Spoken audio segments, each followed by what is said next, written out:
have some other good news for Dr. Ben Carson. Byron just mentioned this number, so take a look at it up on the screen. This is the favorability ratings number. He is crushing this number among likely Iowa caucus goers. 84% have a positive view of Dr. Ben Carson. Only 7% view him negatively. Nobody in this field has numbers like that. Trump is in the middle of the pack when it comes to these favorable numbers. 53% are favorable, 38% unfavorable. Meanwhile, Trump talking foreign policy at a town hall meeting yesterday, and he raised some eyebrows, as he often does, with some of the comments that he made, and he talked about women who wear burqas.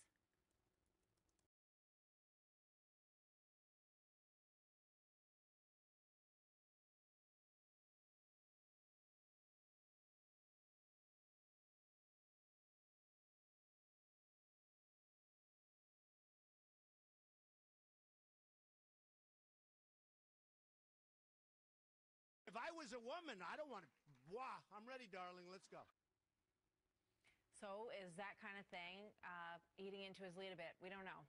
As we look at all these polls and we see where things are going, we're going to get into that with our panel. Both sides of that argument coming up. Some more Halloween ideas, Martha.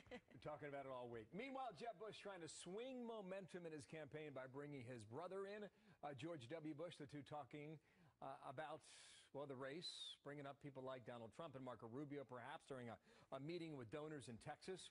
Former President Bush perhaps suggesting this about Trump and others, saying eventually the American people will say who had the experience necessary to be president. Who's run a state, for example? Jeb painting Marco Rubio as the Republican version of our current commander-in-chief, saying Rubio and President Obama have strikingly similar profiles. First-term senators, lawyers, and university lecturers, served in part-time state legislatures for 8 years and few legislative accomplishments, and haven't shown much interest in the process of advancing legislation and getting results.